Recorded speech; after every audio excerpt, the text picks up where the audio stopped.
Hello friends, welcome to my YouTube channel. आज हम लोग BSc nursing, paramedical, GNMs, AIIMS, top biology cell chapter का part number 2 देखते हैं। उसी कड़ी को आगे बढ़ाते हैं।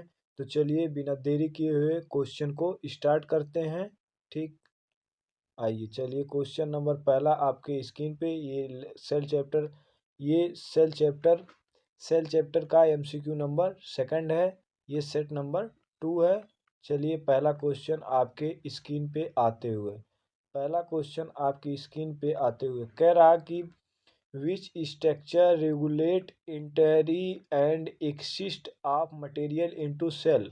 कह रहा है कि सेल की कौन सी संरचना या कौन सी कोशिका है पदार्थ के प्रवेश और निकास को नियंत्रित रखती है। कह रहा कि ये जो सेल होती है, ये जो मान लीजिए एक ओवरव्यू आप सेल का देखा जाए तो ये सेल जो होती है उसमें से कौन सी संरचना जो होती है वो संरचना की बात कह रहा है कि स्ट्रक्चर की बात कर रहा है कि कौन सी स्ट्रक्चर होती है। ये सेल हो गया, इस सेल का न्यूक्लियस हो गया, ये सेल का न्यूक्लियस हो गया, ये न्यूक्लियस हो गया, ये इसका डीएनए हो गया, ये इसमें क्या कहते हैं बहुत सारे पदार्थ हो गए। ठीक, तो वही कह रहा कि सेल का अगर ओवरव्यू देखा जाए तो सेल की कौन सा पदार्थ है जो पदार्थ को प्रवेश करती है और निकास मतलब बाहर निकालती है। क्या ये सेल वाल है, या क्या सेल मेम्ब्रेन है, या न्यूक्लियस है, या साइटोप्लाज्म है, कोशिका भित्ति है, या कोशिका झिल्ली, या नाभिक, या साइटोप्लाज्म है। तो आखिर तो कौन सा संरचना है? तो सेल का ये जो न्यूक्लियस के बगल की भाग होती है उसे हम लोग न्यूक्लियोप्लाज्मा कहते हैं, और सेल का ये बीच में जो अवशिष्ट पदार्थ इसे साइटोप्लाज्म कहते हैं।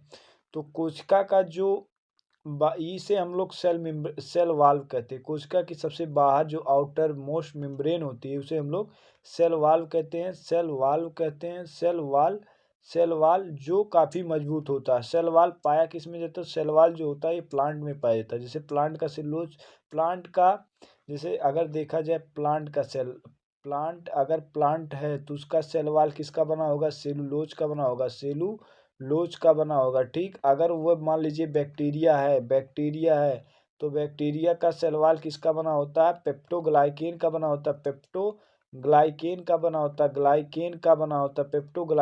बना होता है। जैसे कवक जो फंजाई कवक होते हैं उसकी सेलवाल जो होती है, जैसे कवक का सेलवाल जो होता है वो हमारा काइटिन का बना होता है। या तो कह रहा कि वही जो सेल की जो बाहर वाल ये सबसे मजबूत होती है, उसके बाद सेल की जो दूसरी वाल होती है उसे हम लोग सेल मेम्ब्रेन कहते हैं। कोशिका झिल्ली कहा जाता है या प्लाज्मा झिल्ली जो भी होता है उसे हम लोग सेल मेम्ब्रेन कहते हैं। तो सेल मेम्ब्रेन जो पदार्थ होता है ये हमारा एनिमल में भी पाया जाता है और प्लांट में भी पाया जाता है।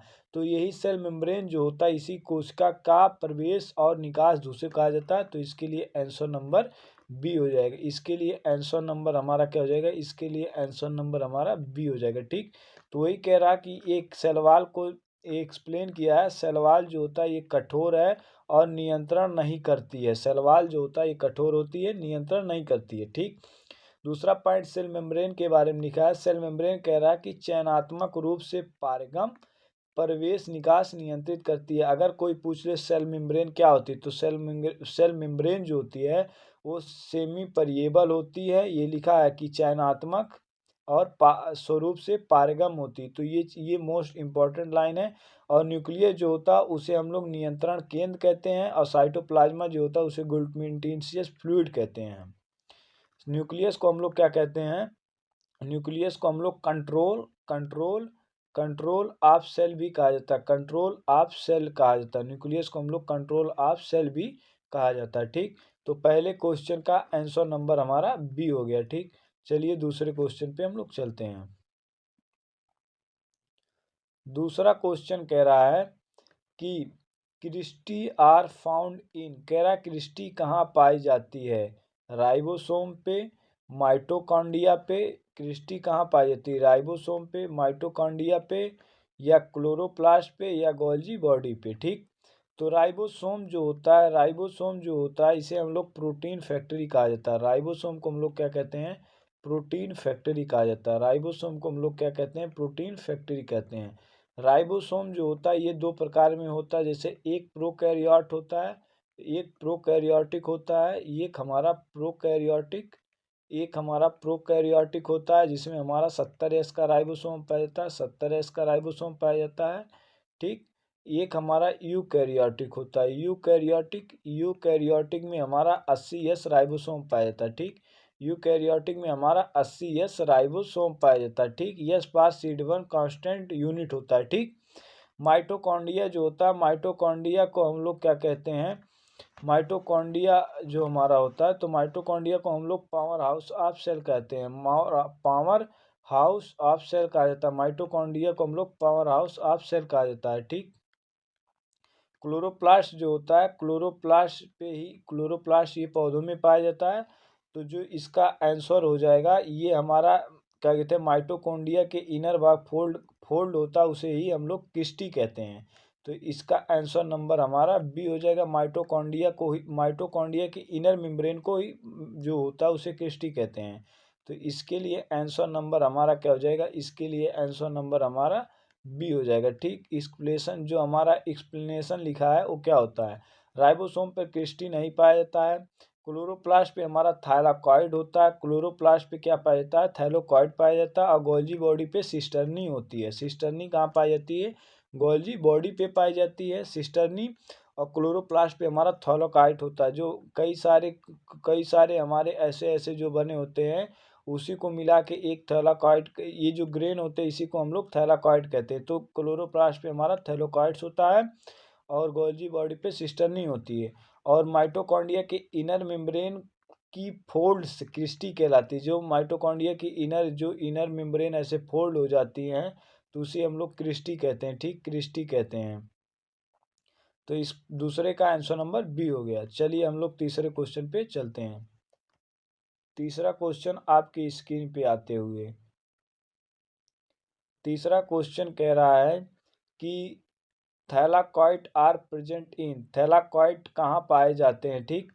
माइटोकॉन्ड्रिया पे, क्लोरोप्लास्ट पे, गोल्जी कॉम्प्लेक्स पे या न्यूक्लियस पे।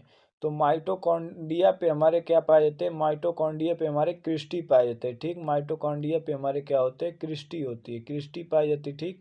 और माइटोकॉन्ड्रिया में हमारा एटीपी का निर्माण होता है, एटीपी का निर्माण होता है जिसे हम लोग एडेनोसिन ट्राईफॉस्फेट कहते हैं। ठीक। गोल्जी कॉम्प्लेक्स पर हमारा सिस्टर्नी पाई जाती है, सिस्टर्नी हमारी कहाँ पाई जाती है, गोल्जी कॉम्प्लेक्स पे पाई जाती है सिस्टर्नी।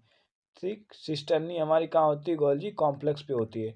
न्यूक्लियस में हमारा क्या होता है, न्यूक्लियस में हमारा एक डीएनए होता है और एक हमारा आरएनए होता है। ठीक। एक डीएनए होता है, एक आरएनए होता है।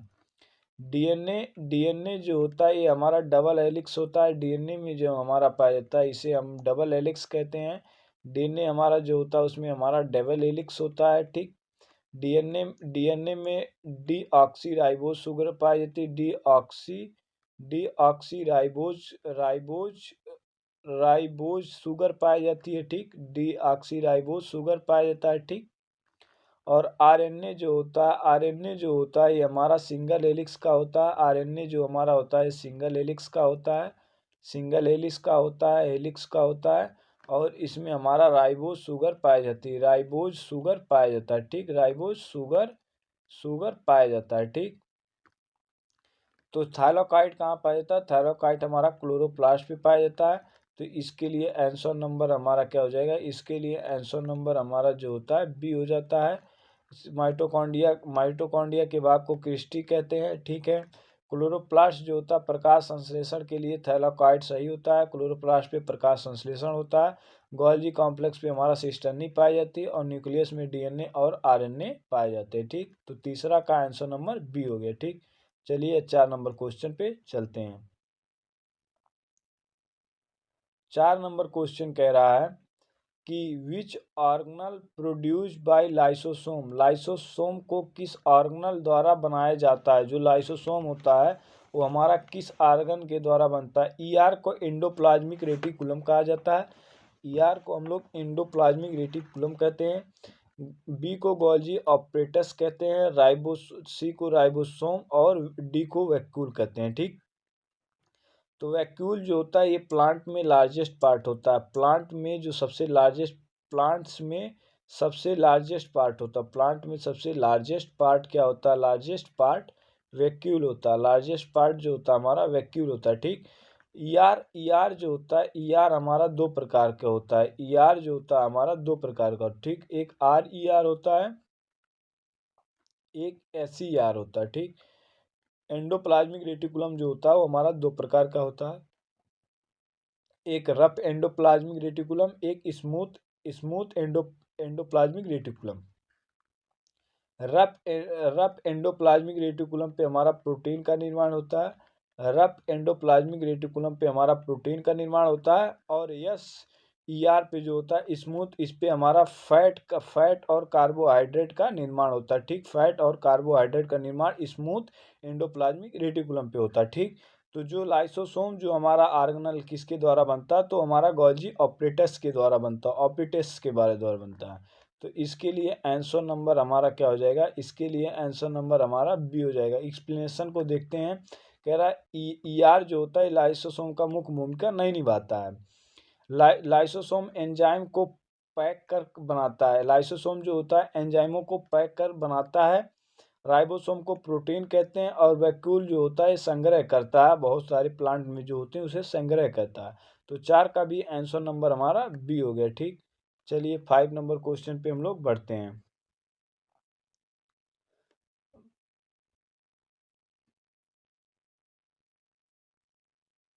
5 नंबर क्वेश्चन कह रहा है कि पेरोक्सियोसोम आर इन्वेलिड इन, कह रहा है जो पेरोक्सियोसोम किस कार्य में शामिल होता है, protein synthesis, photo photo respiration में, या डीएनए रेप्लिकेशन में, या ग्लाइकोलिसिस में। तो देखो, जो प्रोटीन सिंथेसिस के लिए हमारा जिम्मेदार होता है राइबोसोम, अभी हम बताएं कि राइबोसोम जो होता है ये प्रोटीन सिंथेसिस के लिए जिम्मेदार होता है, ठीक। फोटो रिस्पायरेशन और डीएनए रिप्लिकेशन जो होता है ये हमारा न्यूक्लियस में होता है, डीएनए रिप्लिकेशन जो हमारा कहाँ होता है, न्यूक्लियस में होता है, ठीक। और ग्लाइकोलिसिस ये हमारा साइटोप्लाज्म में होता है, साइटोप्लाज्म में हमारा क्या होता है, साइटोप्लाज्म में हमारा ग्लाइकोलिसिस होता है, साइटोप्लाज्म में हमारा क्या होता है, ग्लाइकोलिसिस होता है। जो पेराक्सियोसोम होता है वो फोटो रिस्पायरेशन के लिए जिम्मेदार होता है, फोटो रिस्पायरेशन के लिए जिम्मेदार होता है। तो इसके लिए आंसर नंबर हमारा, इसके लिए भी आंसर नंबर बी हो जाएगा, ठीक। तो कह रहा है प्रोटीन सिंथेसिस जो होता है वो राइबोसोम का काम करना होता है। पेराक्सियो जो जोम होता है वो फोटो रिस्पिरेशन में भाग लेता है, और जो डीएनए रिप्लिकेशन होता है न्यूक्लियस में होता है, ग्लाइकोलिसिस जो होता है ये साइटोप्लाज्म में होता है, ठीक। तो इस 5 नंबर का भी आंसर नंबर बी हो गया, ठीक। छठे नंबर पे हम लोग चलते हैं। छठा नंबर एक कोई पीडीएफ दिख रहा है, छठा नंबर एक पीडीएफ दिख रहा है। कह रहा कि जो उत्तर प्रदेश के सभी बच्चे जिन्हें बीएससी नर्सिंग, पैरामेडिकल, जेनम जेनम का एग्ज़ाम देना है, वो लोग को वो अभी नीचे बताएगा कि हम फ्री टेस्ट सीरीज दे रहा है। कह रहा कि फ्री टेस्ट सीरीज देंगे, जो कितना टेस्ट संख्या होगा वो 25 टेस्ट की संख्या होगी जो बिल्कुल फ्री होती है। तो किस नंबर पे मिलेगी, ये 73 097 21 898 नंबर पे अवेलेबल है। वो टेस्ट अभी लास्ट में सारा डिटेल्स लिखा गया, टेस्ट कब स्टार्ट हो रहा है। तो टेस्ट जो होता है ये फ्री मोड में होता रहा है टेस्ट, आप सभी लोग हमसे जुड़े। स्टार्ट कब है, दिसंबर से। तो टेस्ट में हमारा 2 टेस्ट हो चुका है, 2 टेस्ट हमारा पूरा हो चुका है, टेस्ट जो हमारा पूरा हो चुका है। आप लोग जुड़ना है तो इस नंबर पे मैसेज करके, व्हाट्सएप मैसेज करके आप लोग जुड़ सकते हैं, ठीक। जिसका कोई चार्ज नहीं है, बिल्कुल फ्री है, ये चीज़ आप लोग ध्यान रखें, ये टेस्ट हमारा बिल्कुल फ्री है, ठीक। तो चलिए हम लोग क्वेश्चन की ओर बढ़ते हैं, ठीक। कह रहा 6 नंबर क्वेश्चन कह रहा है, 6 नंबर क्वेश्चन कह रहा कि 80S ribosome is found in, कह रहा कि 80S राइबोसोम कहाँ पाया जाता है, बैक्टीरिया में, प्लांट में, माइटोकॉन्ड्रिया में, या क्लोरोप्लास्ट में, ठीक। तो देखो राइबोसोम दो होता है, एक 70S राइबोसोम होता है और एक 80S राइबोसोम होता है, ठीक। 70S राइबोसोम जो होता है ये हमारा प्रोकैरियोट में पाया जाता है, प्रोकैरियोट में 70S राइबोसोम जो होता है ये हमारा प्रोकैरियोटिक्स में पाया जाता है, ठीक। 80S यूकैरियोटिक में पाया जाता है, यूकैरियोटिक में पाया जाता है, यूकैरियोटिक्स में पाया जाता है, ठीक। 80S तो प्रोकैरियोटिक्स का मतलब होता है बैक्टीरिया। बैक्टीरिया प्रोकैरियोटिक मतलब समझ लो मोनेरा जगत, मोनेरा जगत, मोनेरा जो जगत होता है, किंगडम मोनेरा, वो सभी प्रोकैरियोटिक होते हैं। तो मोनेरा जगत में हमारे कौन कौन से आते हैं? बैक्टीरिया आता है मोनेरा जगत में। तो 80S राइबोसोम का अगर डिवाइड किया जाए तो एक 60S और एक 40S का पाया जाएगा। ठीक, एक 60S और एक 40S का पाया जाएगा। तो बैक्टीरिया में हमारा कितना होगा? 70S। बैक्टीरिया में अगर देखा जाए तो कितना हमारा 70S का राइबोसोम पाया जाएगा। ठीक, प्लांट में जो होगा वो प्लांट में हमारा 80S राइबोसोम पाया जाएगा। और राइबोसोम जो होता है माइटोकॉन्ड्रिया और क्लोरोप्लास्ट पे भी 70S का राइबोसोम पाया जाएगा। लेकिन प्लांट है उसमें हमारा 80S राइबोसोम पाया जाएगा। तो इसका भी आंसर नंबर हमारा बी हो जाए। ठीक, एक्सप्लेनेशन में देखते हैं। बैक्टीरिया हमारा मुनेरा जगत प्रोकैरियोट में आता है तो इसके लिए 70S, माइटोकॉन्ड्रिया क्लोरोप्लास्ट में 70S, बाकी यूकैरियोट कोशिका जैसे प्लांट में 80S राइबोसोम पाया जाता है। ठीक, यहाँ शो किया गया है कि प्लांट्स जो होते हैं वो हमारे यूकैरियोटिक कोशिका में आते हैं। ठीक, चलिए आप 7 नंबर क्वेश्चन की ओर बढ़ते हैं। ठीक, 7 नंबर क्वेश्चन कह रहा है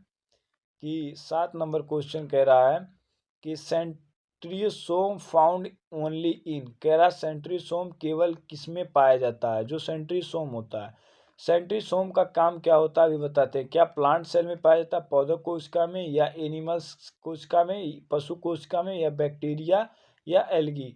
तो सेंट्रियोसोम होता है, सेंट्रियोसोम जो होता है ये हमारा विभाजन के लिए जिम्मेदार होता है, ये डिवीजन के लिए जिम्मेदार होता है, विभाजन के लिए जिम्मेदार होता है। जैसे कि हमारे नर्वस सिस्टम जो न्यूरॉन्स होते हैं उसमें विभाजन नहीं होता है। ठीक, तो इसीलिए सेंट्रियोसोल जो होता है वो हमारा क्या कहता है, एनिमल टिश्यू में तो पाया जाता है, बट ये प्लांट सेल में नहीं पाए जाते हैं, बैक्टीरिया में नहीं, शैवाल में नहीं, एनिमल में पाया जाता है। कोशिका विभाजन सबसे ज़्यादा किस में होता है? एनिमल में। तो इसके लिए आंसर नंबर हमारा बी होगा, इसके लिए आंसर नंबर हमारा बी होगा। ठीक, लेकिन मस्तिष्क में सबसे कम सेंट्रियोसोम पाया जाता है। ठीक, सेंट्रियोसोम सबसे कम कहाँ पाया जाता है? मस्तिष्क में।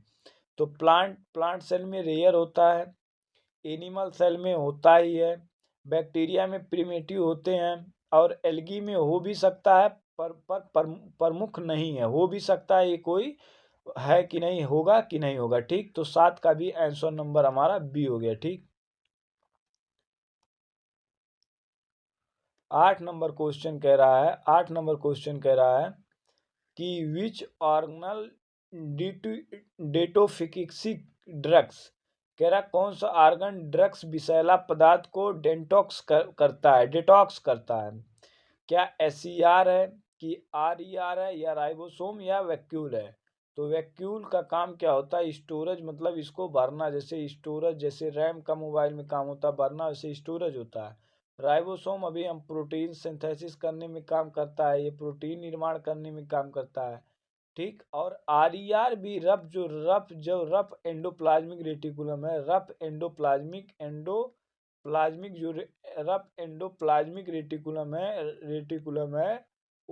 रेटिकुलम है, वो भी हमारा क्या कहते हैं, प्रोटीन निर्माण करता है।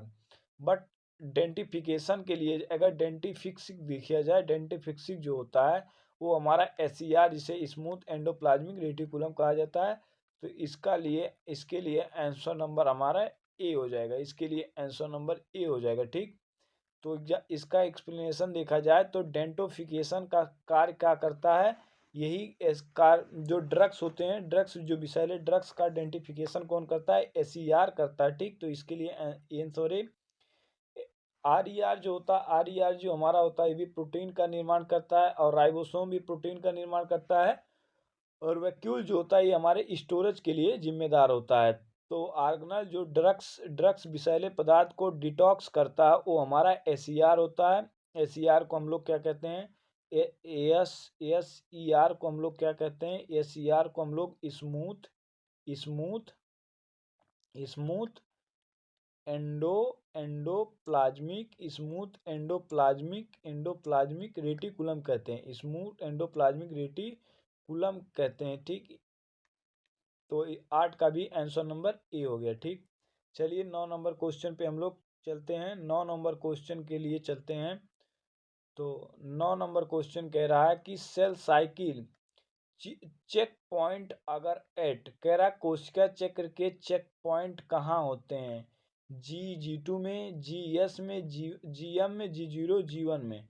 अगर ये सेल साइकिल का एक ओवरव्यू अगर बनाया जाए, अगर ये सेल साइकिल का एक ओवरव्यू बनाया जाए, तो ये अगर ये हमारा क्या जाता है, ये हमारा एक ये है, ये जो होगा ये हमारा एक एम फेज मान लेते हैं, इसे हम लोग एम फेज कह देते हैं। ठीक, ये हमारा G1, ये हमारा G0 फेज बना देते हैं, इसे हम लोग क्या कहते हैं, G0 फेज कह देते हैं। ठीक, इसे हम लोग G0 फेज कह देते हैं। ठीक, इसे हम लोग G1 फेज कहते हैं। ठीक, इसे हम लोग यस फेज कह देते हैं। और इसे हम लोग क्या, इसे हम लोग G2 फेज कह देते हैं। ठीक, G2 फेज कह देते हैं। ठीक, तो जो चेक पॉइंट होता है, जो हमारा चेक पॉइंट होता है, वह G1 और G2 के बीच में यस पे होता है। ठीक, यस यहाँ G2 यम फेज मतलब माइटो जो मियोसिस फेज होता है, G0 रेस्टिंग फेज कहा जाता है, G1 जो होता है। तो जो हमारा चेक पॉइंट, एक चेक पॉइंट हमारा कहाँ होता है, G1 एंड G2 के बीच में। एक चेक पॉइंट हमारा कहाँ होता है, G1 एंड G2 के बीच में। तो इसके लिए आंसर नंबर हमारा, इसके लिए आंसर नंबर हमारा ए हो गया। ठीक, इसके लिए आंसर नंबर हमारा ए हो गया। ठीक, तो एक्सप्लेनेशन में क्या कह रहा है कि G1 G2 सबसे महत्वपूर्ण होता है, इसीलिए चेक पॉइंट्स होता है। ठीक, यहाँ कहता है कि जो डीएनए रिप्लिकेशन, यस फेज में जो डीएनए रिप्लिकेशन होता है वह सही रूप से हुआ है कि नहीं हुआ है। ठीक, तो यस फेज में चेक पॉइंट नहीं है, यस फेज में कहाँ चेक पॉइंट है, यहाँ बताना चाहिए था एक्स पॉइंट ना। यम फेज में स्पेंडल चेक पॉइंट होता है, जिसे यस फेज में नहीं होता है। यम फेज में क्या होता है, स्पेंडल चेक पॉइंट होता है। और G0 को हम लोग रेस्टिंग फेज कहते हैं, मतलब वहाँ कोशिका निर्माण नहीं होता है, उसे G0 कोशिका कहते हैं। ठीक, तो 9 का आंसर नंबर ए हो गया। ठीक, 10 नंबर क्वेश्चन कह रहा है कि fluid in the chloroplast is, कह रहा है क्लोरोप्लास्ट का जो तरल हिस्सा क्या होता है, मैट्रिक्स, स्ट्रोमा या कैस्टोसोल या वैक्यूल। तो देखो, जो मैट्रिक्स होता है ये माइटोकॉन्ड्रिया का, मैट्रिक्स जो होता है ये माइटोकॉन्ड्रिया का होता है, माइटोकॉन्ड्रिया का तरल भाग होता है। माइटोकॉन्ड्रिया फ्लूइड पार्ट जो माइटोकॉन्ड्रिया का फ्लूइड पार्ट्स होता है, माइटोकॉन्ड्रिया का फ्लूइड पार्ट्स जो होता है वो हमारा मैट्रिक्स होता है। ठीक, क्लोरोप्लास्ट का जो फ्लूइड पार्ट होता है इसको ओस्मा कहते हैं। और साइटोप्लाज्म का फ्लूइड पार्ट जो होता है उसे साइटोसोल कहते हैं। और वैक्यूल जो होता है पानी को संग्रह, वाटर या मिनरल, वाटर एंड मिनरल को स्टोर करता है, एंड मिनरल को स्टोर करता है। ठीक, स्टोर करता है। ठीक, तो क्लोरोप्लास्ट का जो तरल हिस्सा फ्लूइड होता है इसे साइटोसोल कहते हैं। तो इसके लिए आंसर नंबर हमारा क्या हो जाएगा, इसके लिए आंसर नंबर हमारा सी हो जाएगा, सी हो जाएगा।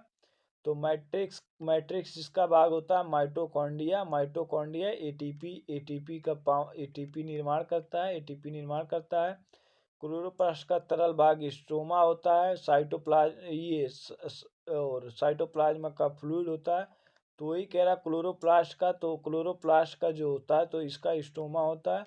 तो इसके लिए आंसर नंबर बी हो गया, सॉरी सी हमने बता दिया, आंसर नंबर बी हो गया। ठीक, और क्या गया थे जो साइटोसोल और साइटोप्लाज्मा के लिए होता है, वह कुल पानी को संग्रह करता है। तो 10 नंबर का आंसर नंबर हमारा बी हो गया। ठीक, 11 नंबर क्वेश्चन पे चलते हैं। ठीक, 11 नंबर क्वेश्चन कह रहा है कि न्यूक्लियोस इज द साइट ऑफ, कह रहा न्यूक्लियोलस किसका स्थान है, न्यूक्लियस किसका स्थान है, डीएनए सिंथेसिस का, राइबोसोम सिंथेसिस का, लिपिड सिंथेसिस का या प्रोटीन सिंथेसिस का। तो जो न्यूक्लियोलस होता है वो राइबोसोम का सिंथेसिस भाग होता है। तो इसका आंसर नंबर ए हो गया, इसका आंसर, अरे सॉरी, इसका आंसर नंबर हमारा बी हो गया, बी हो गया। न्यूक्लियोलस जो होता है वो राइबोसोम सिंथेसिस का भाग होता है। ठीक, डीएनए सिंथेसिस में हमारा क्या होता है, न्यूक्लियस में डीएनए होता है, जो डीएनए सिंथेसिस होता है न्यूक्लियस में डीएनए होता है। लिपिड जो होता है वो हमारा एससीआर पे होता है, एससीआर पे होता है। और प्रोटीन जो होता है वो राइबोसोम पे होता है। ठीक, तो 11 का आंसर नंबर हमारा बी हो गया। फिर से ना तो समझ लो, जो लिपिड होता है, लिपिड का जो लिपिड होता है वो हमारा एस पे बनता है, एस पे फैट एंड लिपिड जो होता है, फैट एंड लिपिड एंड जो कार्बोहाइड्रेट, ये सभी हमारे एस पे बनते हैं। प्रोटीन हमारा आर पे बनता है, प्रोटीन हमारा आर पे बनता है, ठीक। न्यूक्लियस जो होता है वो हमारा डीएनए पार्ट्स होता है, डीएनए पार्ट्स होता है, ठीक। तो जो न्यूक्लियस में होता है राइबोसोम सिंथेसिस होता है, तो आंसर नंबर बी हो गया, ठीक। 13, चलिए 12 नंबर क्वेश्चन पे हम लोग चलते हैं। 12 नंबर क्वेश्चन कह रहे हैं कि DNA is located in, DNA कहाँ पाया जाता है? न्यूक्लियस में, माइटोकॉन्ड्रिया में, क्लोरोप्लास्ट में, ऑल ऑफ दीज। तो जो हमारा न्यूक्लियस होता है, न्यूक्लियस का अवशेष जो न्यूक्लियस होता है वो डीएनए और आरएनए का बना होता है, ठीक। माइटोकॉन्ड्रिया में भी डीएनए हमारा पाया जाता है, माइटोकॉन्ड्रिया में भी डीएनए पाया जाता है, ठीक। क्लोरोप्लास्ट में भी डीएनए होता है, तो इसके लिए आंसर नंबर हमारा डी हो जाएगा। तो इसके लिए आंसर नंबर हमारा डी हो जाएगा, इसके लिए आंसर नंबर डी हो जाएगा, ठीक। अगर आप लोग को वीडियो अच्छी लग रही हो तो चैनल को सब्सक्राइब जरूर करें और वीडियो को लाइक कमेंट में बताएं वीडियो कैसा है, ठीक। चलिए आगे हम लोग चलते हैं, आगे अगले क्वेश्चन पे हम लोग चलते हैं। 13 नंबर क्वेश्चन कह रहा है कि 13 नंबर क्वेश्चन कह रहा है कि 13 नंबर क्वेश्चन कह रहा है कि साइटोप्लाज्म इज, साइटोप्लाज्मा क्या है? जेली लाइक सब्सटेंस है, लिक्विड वाटर है, या डेड मटेरियल है, या ओनली एंजाइम्स हैं? तो जो ओनली एंजाइम्स पर तो नहीं होते, डेड मटेरियल जीवित प्रक्रिया होती नहीं है, लिक्विड पानी और पूरी तरह से नहीं। तो साइटोप्लाज्मा जो होता है वो हमारा जेली लाइक सब्सटेंस होता है, तो इसके लिए आंसर नंबर हमारा क्या हो जाएगा? इसके लिए आंसर नंबर हमारा क्या हो जाएगा? इसके लिए आंसर नंबर हमारा ए हो जाएगा, ए हो जाएगा, ए हो जाएगा। जो साइटोप्लाज्मा होता है जेली लाइक सब्सटेंस होता है, वो सब्सटेंस होता है, ठीक। तो इसे गिलेटेनियस मैट्रिक्स का भी कहा जाता है, जेली लाइक सब्सटेंस को, ठीक। तो ये भी आप लोग को याद करने लायक है, जेली लाइक सब्सटेंस को क्या कहते हैं? गिलेटेनियस मैट्रिक्स भी कहा जाता है, ठीक। 14 नंबर क्वेश्चन हम लोग 14 नंबर क्वेश्चन पे चलते हैं। 14 नंबर क्वेश्चन कह रहा है कि मेम्ब्रेन बॉन्ड, 14 नंबर क्वेश्चन कह रहा है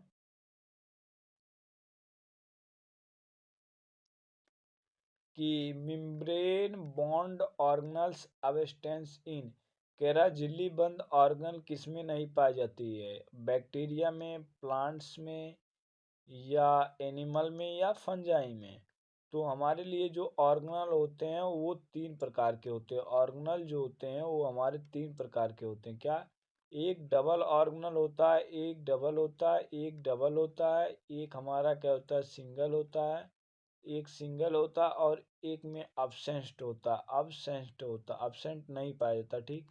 डबल में हमारा माइटोकॉन्ड्रिया और प्लास्टिड होता है, डबल में हमारा माइटोकॉन्ड्रिया, कॉन्ड्रिया और प्लास्टिक पाया जाता है, प्लास्टिक पाया जाता है, ठीक। प्लास्टिक पाया जाता है, प्लास्टिड, प्लास्टिक नहीं प्लास्टिड। और सिंगल में हमारा राइबोसोम हो गया, राइबोसोम हो गया, और absent में हमारा बैक्टीरिया हो गया, बैक्टीरिया, बैक्टीरिया। तो दिल्ली झिल्ली बंद ऑर्गेनल किसमें नहीं पाई जाती? तो बैक्टीरिया में। तो इसके लिए आंसर नंबर हमारा क्या हो जाएगा? इसके लिए आंसर नंबर हमारा ए हो जाएगा, ठीक। तो एक्सप्लेनेशन में देखा जाए तो प्रोकैरियोट कोई मेम्ब्रेन बाउंड ऑर्गेनल नहीं पाए जाते, जितने भी प्रोकैरियोट होते हैं इसमें जो प्रोकैरियोट होते हैं उसमें मेम्ब्रेन नहीं पाए जाते, ठीक। यूकैरियोट में पाए जाते हैं, प्लांट यूकैरियोट है, एनिमल यूकैरियोट है, फंजाई यूकैरियोट है, तो सभी में यूकैरियोटिक में हैं हमारे, ठीक। अगले क्वेश्चन पे हम लोग चलते हैं। अगला क्वेश्चन हम लोग का कहता है 15 नंबर क्वेश्चन कह रहा है, 15 नंबर कह रहा है कि प्लाज्मोडेस्माटा प्रेजेंट इन, प्लाज्मोडेस्माटा कहाँ पाया जाता है? एनिमल सेल पे, प्लांट सेल पे, फंजाई और वायरस पे। तो जो हमारा प्लाज्मोडेस्माटा होता है ये हमारा कहाँ पाया जाता है? ये प्लाज्मोडेस्माटा जो होता है ये हमारा प्लाज्मोडेस्माटा जो होता है ये हमारा कहाँ पाया जाता है? ये हमारे प्लांट सेल पे पाया जाता है। प्लाज्मोडेस्माटा जो होता है ये हमारे प्लांट सेल पे पाया जाता है। कहाँ पाया जाता है? टू बिटवीन सेल्स में जो टू बिटवीन सेल होते हैं उसके बीच में हमारे प्लाज्मोडेस्माटा पाया जाता है। बिटवीन सेल्स के बीच में प्लाज्मोडेस्माटा पाया जाता है। ठीक, प्लाज्मोडेस्माटा जो होता है हमारे दो सेलों के बीच में प्लाज्मोडेस्माटा पाया जाता है। तो प्लाज्मोडेस्माटा कहाँ पाया जाता है? तो एनिमल सेल, प्लांट सेल में पाया जाता है। तो इसके लिए आंसर नंबर हमारा बी हो जाएगा। ठीक, एनिमल सेल में नहीं पाया जाता है। फंजाई में स्पेटल प्रोसेस होता है और वायरस में सेल नहीं है। ठीक, जो वायरस होता है उसमें सेल नहीं है। वायरस क्या होता है? सजीव और निर्जीव के बीच का कड़ी होता है। सजीव और निर्जीव की बीच की कड़ी होती है। निर्जीव के बीच की कड़ी होती है। ठीक, कड़ी होती है, जुड़ाव जिसे कहा जाता है। ठीक, तो आज हम लोग टोटल क्वेश्चन नंबर 15 देखते हैं। टोटल क्वेश्चन नंबर 15 देखते हैं। ठीक भाई, वीडियो अच्छी लगी हो तो लाइक शेयर और कमेंट में बताएं वीडियो कैसा है, और चैनल को सब्सक्राइब भी जरूर करें। SRP class. ठीक, पीडीएफ लेने के लिए टेलीग्राम चैनल जरूर करें, डिस्क्रिप्शन में लिंक रहता है। ठीक।